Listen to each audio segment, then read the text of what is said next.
좋겠습니다. 자, 오늘 우리에게 주신 하나님의 말씀 같이 보도록 하겠습니다. 마가복음입니다. 마가복음 10장 46절에서 52절까지 말씀입니다.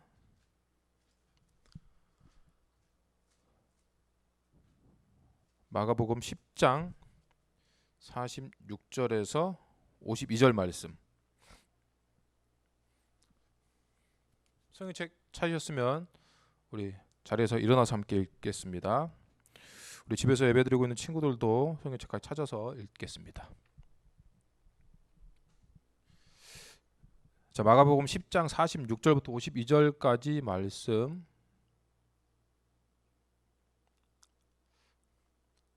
우리 그들이부터 한 목소리로 읽겠습니다. 시작. 그들이 여리고에 이르렀더니 예수께서 제자들과 허다한 무리와 함께 여리고에서 나가실 때에 디메오의 아들인 맹인 거지 바디메오가 길가에 앉았다가 나사렛 예수시란 말을 듣고 소리질러 이르되 다윗의 자손 예수여 나를 불쌍히 여기소서 하거늘 많은 사람이 꾸짖어 잠잠하라 하되 그가 더욱 크게 소리질러 이르되 다윗의 자손이여 나를 불쌍히 여기소서 하는지라. 예수께서 머물러 서서 그를 부르라 하시니 그들이 그 맹인을 부르며 이르되 안심하고 일어나라 그가 너를 부르신다 하매 맹인이 겉옷을 내버리고 뛰어 일어나 예수께 나아오거늘 예수께서 말씀하여 이르시되 내게 무엇을 하여 주기를 원하느냐. 맹인이 이르되 선생님이여 보기를 원하나이다. 예수께서 이르시되 가라 내 믿음이 너를 구원하였느니라 하시니 그가 곧 보게 되어 예수를 길에서 따르니라. 아멘. 앉겠습니다. 우리 잠깐 옆에 친구나 또 앞에 우리 온라인으로 드리고 있는 친구는 인사할 때 우리 샬롬하고 인사할 때 명절 기간에도 또 이동 중에도 하나님의 은혜와 평강이 가득하기를 원합니다라는 마음을 담아서 샬롬하고 인사하도록 하겠습니다. 자, 인사합니다. 샬롬. 하나님의 은혜와 평강이 가득하길 바랍니다. 자, 오늘은 좀 말씀을 좀 빨리 좀 진행하겠습니다. 왜냐하면 끝나고 옆에 보시면 오늘 잠깐 밤 따기를 하려고 하는데 오래 안 걸려요.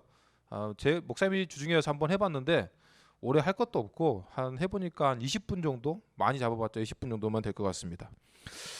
그래서 오늘 본문의 말씀을 가지고 소리질러라는 제목으로 하는 말씀 전하도록 하겠습니다.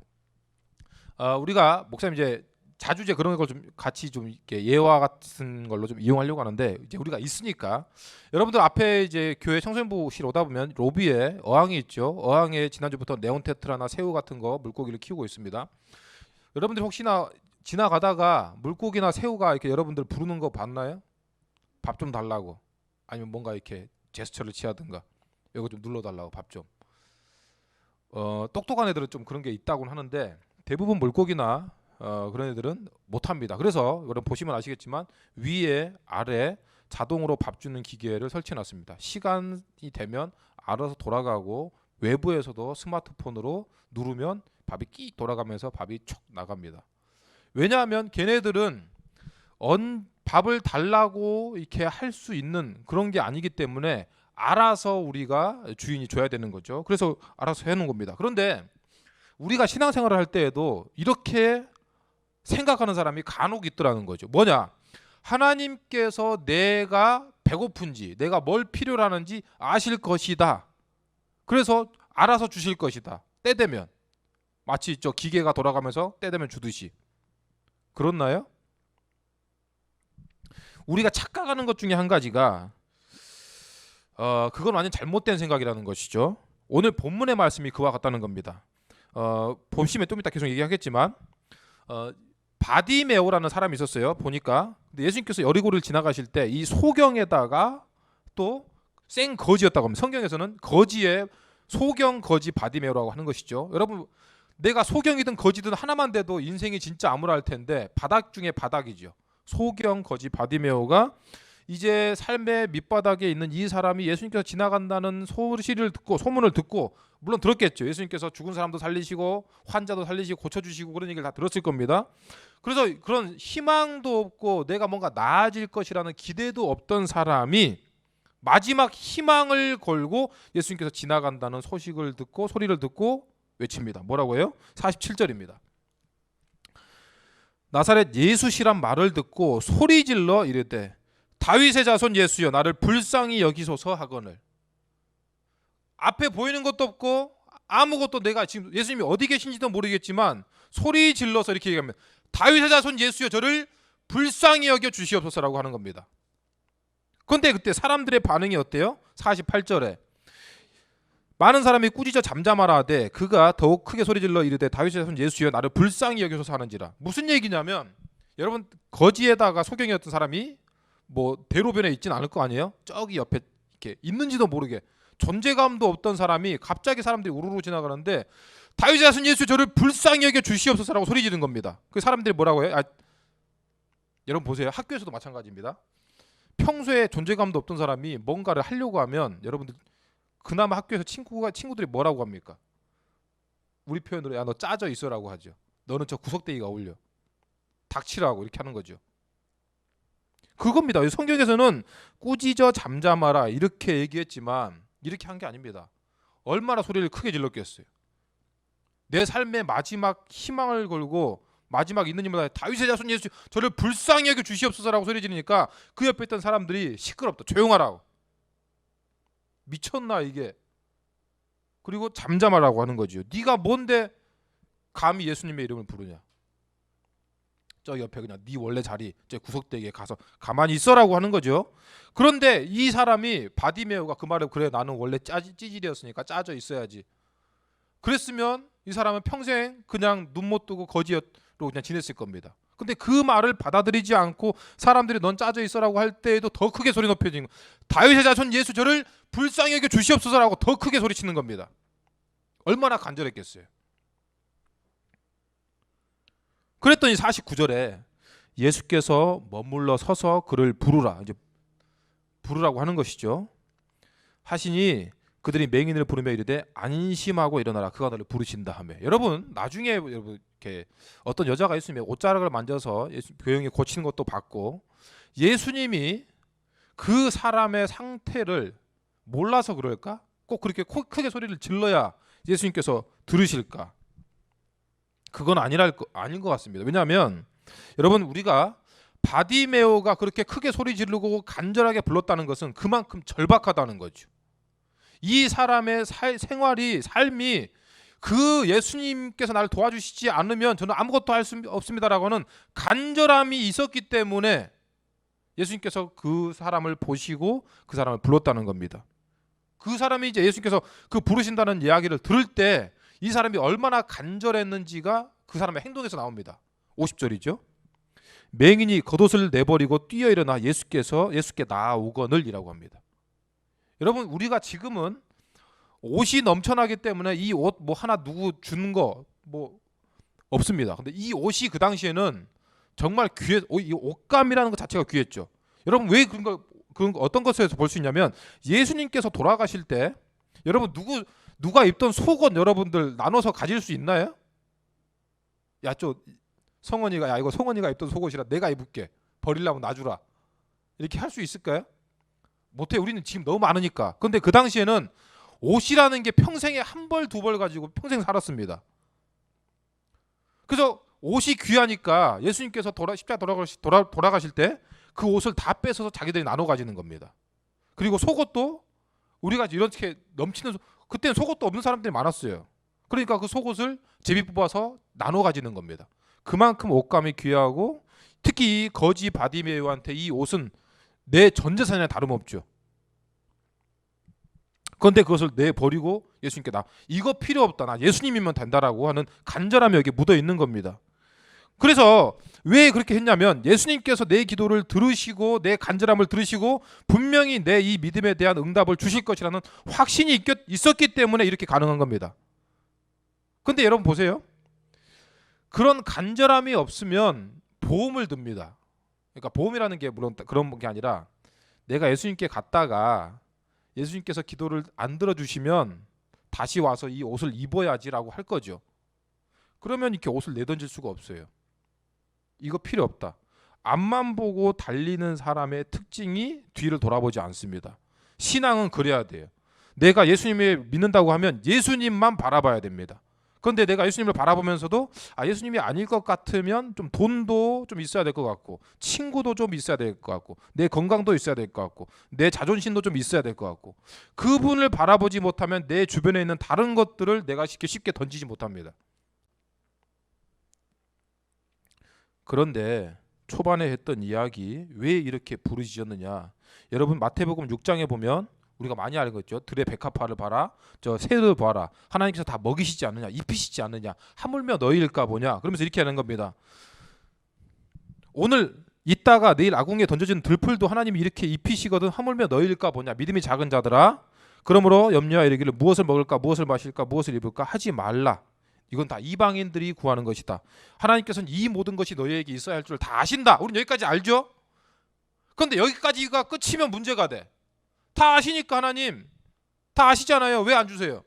다 아시잖아요. 저 지금 수시 쓰느라고 머리 깨질 것 같습니다. 다 아시잖아요. 저 성적 공부해도 안 나옵니다. 다 아시잖아요. 왜 해결해 주시지 않습니까? 여기까지가만 알면 이거는 하나만 알고 둘은 모르는, 그 다음 구절을 알아야죠. 33절에 이렇게 되어 있습니다. 그런즉 너희는 먼저 그의 나라와 그의 의를 뭐하라고 했어요? 구하라라고 했습니다. 구해라. 오늘 말씀처럼 간절함으로 예수님께 찾으라는 겁니다. 그러면 이 모든 것을 너희에게 더하시리라. 하나님께서 여러분에게 뭐가 필요한지 다 아십니다. 그러나 내가 구하지 않으면 하나님께서 아심에도 불구하고 여러분들에게 눈길 하나 주지 않을 것이고 10원 하나 여러분 손에 쥐어주지 않습니다. 성경에 이게 성경의 공식이라고 생각하면 쉽습니다. 성경에 뭐라고 하냐면 구하라 그리하면 너에게 주실 것이요, 찾으라 그러면 찾아낼 것이요, 문을 두드리라 그러면 너에게 열릴 것이다. 이게 성경의 공식입니다. 너희 중에 누구든지 지혜가 부족하거든 모든 사람에게 후히 주시고 꾸짖지 아니하시는 하나님께 뭐하라고요? 구하라. 그리하면 주시리라. 여러분들이 교회를 다니고 예수님을 내가 믿으면서도 예수님 다 아시겠지요? 라고 하면 여러분 보세요. 오늘 구절이 뭐예요? 사람들이 이렇게 많이 있는 곳에서 사람들이 우르르 예수님을 따라가지만 그 사람에게 눈길 하나 주지 않습니다. 구하는 사람에게만 예수님께서 눈길을 주시고 부르시고 답을 주신다는 것이죠. 여러분들을 제가 가끔 이야기를 하다가 좀 고민을 얘기를 듣죠. 여러분들이 다 고민이 있습니다. 지금 목사님도 고민이 많거든요. 말을 안 해서 그렇지. 한두 가지 고민은 다 있습니다. 그런데 그걸 가지고 하나님께 구하지 않아요. 왜? 어차피 듣지도 않으실 건데. 아니면 내가 해결이 가능한데. 여러분 믿음의 공식은 내가 하나님께 구할 때 하나님께서 들으시고 그 구함을 듣고 나에게 주시는 줄로 믿습니다. 아멘. 그래서 우리는 구해야 하는 것이죠. 그래서 우리가 소리 질러라고 하는 것은 무엇이냐면 그만큼 내가 간절해야만이 하나님께서 그 간절한 기도를 들으시고 응답해 주신다는 겁니다. 여러분 기도할 때 하나님 저 이번에 1등하게 해주세요. 안 들어주시네. 믿음을 갖고 기도했냐는 거죠. 간절히 기도했냐는 거죠. 여러분들이 이제 반대로 생각해 봅시다. 내가 누군가의 요구를 들어줘야 된다고 생각해 봐요. 솔직히 목사님도 얼마 전에 이제 재난지원금을 받았거든요. 여러분도 다 받았죠. 한 사람당 25만 원씩. 그리고 어제 의찬이 보니까 의찬이는 또 학교에서 따로 그 포항이 좋은 동네도 막 그 학교가 거긴 따로 재난지원금을 따로 준대요. 학교 다니고 있는 친구한테. 그래서 많이 좀 더 받았다고 하는데, 근데 목사님이 생각할 때는 이 재난지원금이라는 게 물론 88%, 90% 왔다 갔다 82% 왔다 갔다 하다 100% 줘야 된다 그런 얘기도 했는데, 저는 목사님이 생각할 때 제가 물론 받은 것도 있지만 재난지원금은 진짜 절박한 사람한테 줘야 된다고 생각하는 사람이에요. 여러분들 어떠세요? 여러분 자영업자들이 지금 진짜 절박합니다. 그래서 뉴스에 보면 막 더 이상 못 버티겠다. 그래서 막 자살하시는 분들이 지금 나오고 있죠. 버틸 만큼 버티다가 이제는 못 버티는 겁니다.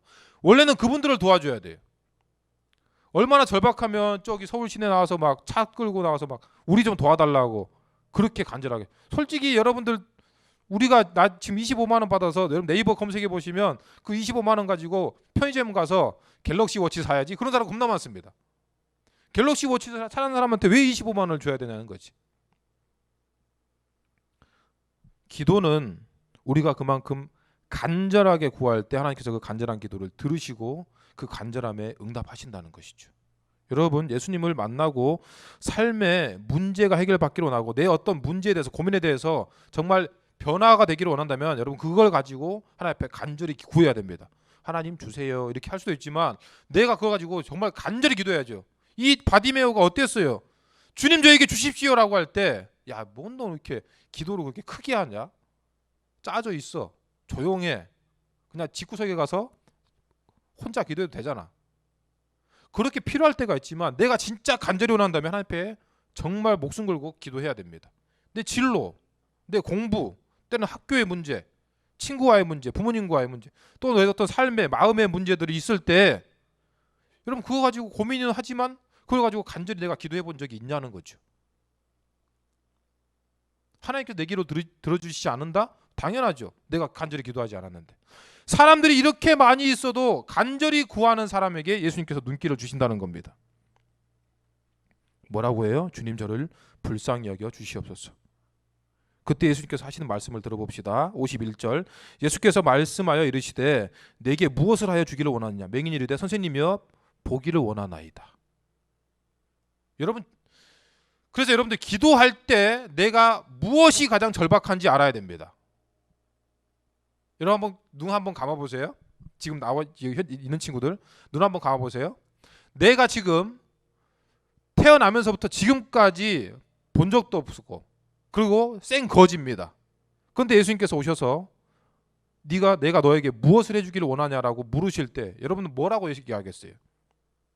가끔 이렇게 미친 소리 하는 친구들이 있을 것도 같습니다. 주님 저가 부자가 되고 싶습니다. 여러분 뭐라고 대답할 것 같아요? 나는 생 거지였고 평생 동안 보지 못했던 소경이었는데 네가 너에게 뭘 해주기를 원하느냐라고 구할 때, 물으실 때 여러분 뭐라고 대답하시겠어요? 눈 떠보세요. 여러분 그래서 무슨 얘기를 하고 싶어요? 여러분 삶에 가장 절박한 게 무엇이냐? 내 삶의 우선순위를 아는 것도 중요한 거지만 내 삶에서 꼭 해결돼야 되는 문제가 무엇인지를 아는 것도 중요합니다. 그게 뭐냐는 거죠. 저 아무것도 없는데요. 저 괜찮은데요. 저 아무 별 걱정도 없고 없는데요. 그런 사람이 어디 있어요? 그런 사람이 어디 있어요? 저기 마이크로소프트 그런 빌 게이츠도 고민이 없겠어요? 다 있습니다. 그런 사람이 어디 있어요? 내가 가장 절박하게 해결해야 될 문제를 알아야 됩니다. 그래야 그거 가지고 하나님 앞에 기도하죠. 하나님 제 인생에 이것은 꼭 해결돼야 합니다. 그래서 그걸 가지고 절박하게 하나님께 기도했더니 뭐라고 합니까? 52절 예수께서 이르시되 가라 내 믿음이 너를 구원하였느니라 하시니 그가 곧 보게 되어 예수를 길에서 따르니라. 나의 절박함과 이 절박함에 대한 믿음이 예수님께 닿았더니 예수님께서 그걸 들으시고 뭐라고요? 너 나아라 이게 아니라 네 믿음이 너를 구원하였다라고 하는 겁니다. 여러분 교회 다닌다고 해서 예수님이 하나님이 내 기도 들으신다고 착각하면 안 됩니다. 여러분들이 어떤 기도를 평소에 했는지를 분명히 아셔야 돼요. 내가 어떤 기도를 했느냐, 근데 그 기도에 절박함이 있었느냐, 그걸 보고 그 절박함에 믿음이 더해질 때 우리의 기도가 응답이 되는 줄로 믿습니다. 여러분 교회 다니는 것에 안심하지 마시고 주님을 간절히 부르짖고 우리 앞에 놓인 간절함, 절박함을 가지고 주님 앞에 기도할 수 있기를 바랍니다. 생명의 문제, 죄의 문제, 진로와 또 불안, 두려움에 대한 문제, 부모님과 친구와의 문제, 내 삶의 모든 어떤 문제들이 있을지라도 그런 것들 가운데 가장 절박함. 여러분 보세요. 내가 그런 것들이 정해져 있지 않으면 예수님께서 내가 너한테 뭐 해주리라고 할 때 저 부자 되고 싶어요. 저 생 거지잖아요. 만약에 바디메오가 그렇게 하나님 예수님께 구했다면 그래 너 부자 되라 이렇게 해줬을 것 같아요? 택도 없습니다. 그래놓고 이렇게 하겠죠. 예수님도 별거 없네. 기도해도 응답도 안 해주더만. 그런 사람이 태반입니다. 교회 다니면서도. 그래서 우리는 먼저 삶의 절박함, 내 인생의 절박함이 해결될 게 무엇인지 분명히 아시고, 그래서 아까도 똑같은 얘기지만 우리가 무엇을 먼저 해결해야 되느냐. 마태복음 6장 33절 그런즉 너희는 먼저 그의 나라와 그의 의를 구하라. 그리하면 이 모든 것을 너희에게 더하시리라. 내 삶의 문제, 생명의 문제, 죄의 문제가 해결되면 하나님께서 다른 모든 것들은 다 해결해 주실 줄로 믿습니다. 아멘. 이 믿음으로 구원을 얻는 저와 여러분 다 될 수 있기를 예수님의 이름으로 축복합니다. 아멘. 오늘 들은 말씀 기억하면서 기도했으면 좋겠습니다. 주님, 우리가 오늘 바디메오처럼 이런 마음으로 주님 앞에 나갔으면 좋겠습니다. 주님, 저를 불쌍히 여겨 주십시오. 저는 겉은 멀쩡하고 배부르고 공부도 좀 하고 아무 문제 없는 것 같지만 저처럼 불쌍한 사람이 없습니다. 주님, 제가 낫기를 원합니다. 주님, 제 앞에 있는 이 문제가 해결되기를 원합니다. 제 인생의 가장 절박한 문제가 해결되고 주님을 뵙기를 원합니다. 제 믿음대로 되게 하여 주시옵소서라고 오늘 들은 말씀 기억하면서 하나님 앞에 기도하도록 하겠습니다. 하나님 감사합니다.